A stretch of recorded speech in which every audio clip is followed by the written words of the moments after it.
ஒரு recipe video தான் பார்க்க போகிறோம். அதுவும் அடிக்கிற வெயிலுக்கு அதிகமான மசாலா சேர்க்காத சாப்பாடு சாப்பிடணும் அப்படின்னு நினைப்போம் இல்லையா? ஆனால் அந்த மாதிரி டைமில் நம்மளுக்கு பிரியாணி சாப்பிடணுன்னு ஆசை வந்துச்சுன்னா என்ன செய்கிறது?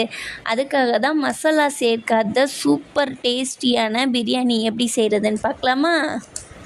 நீங்கள் இப்போ தான் நம்ம சேனல் ஃபஸ்ட் டைம் பார்க்குறீங்கன்னா ப்ளீஸ் மறக்காமல் சப்ஸ்கிரைப் மட்டும் பண்ணிக்கோங்க. இப்போ வாங்க வீடியோக்குள்ளே போகலாம். நான் இன்றைக்கி மட்டன் வச்சு தான் செஞ்சு காமிக்க போகிறேன். அதுக்கு ஒரு குக்கரை காய வச்சுக்கோங்க. குக்கர் நல்லா சூடானதுக்கப்புறம் 1.5 ஸ்பூன் நெய், 2 ஸ்பூன் எண்ணெய் சேர்த்துக்கோங்க. நான் தேங்காய் எண்ணெய் தான் சேர்த்துருக்கேன்.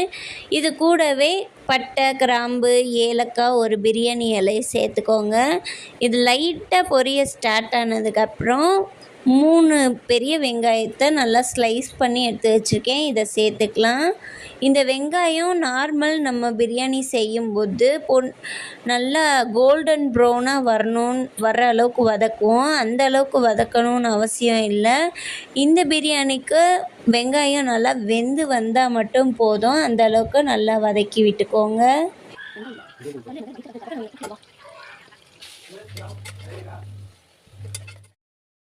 இப்போது வெங்காயம் நல்லா வதங்கி வந்துடுச்சு. இது கூட 1.5 ஸ்பூன் இஞ்சி பூண்டு பேஸ்ட்டு சேர்த்து 2 நிமிஷத்துக்கு பச்சை வாசனை போகிற அளவுக்கு வதக்கி விட்டுக்கலாம்.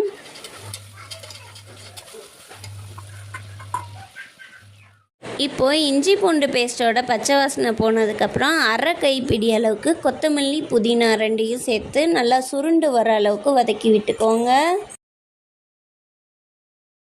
கொத்தமல்லி, புதினா நல்லா சுருண்டு வந்ததுக்கப்புறம் நம்ம வாங்கி வச்சுருக்க மட்டனை எந்த சைஸில் வேணுமோ அந்த சைஸில் பீஸ் போட்டு நல்லா வாஷ் பண்ணி இது கூட சேர்த்துக்கோங்க. நான் 1/2 கிலோ மட்டன் எடுத்திருக்கேன். நல்லா எலும்பு, கொஞ்சம் கொழுப்பு இதெல்லாம் சேர்த்து தான் எடுத்திருக்கேன், வெறும் பீஸாக போடாமல். இது கூடவே கொஞ்சமாக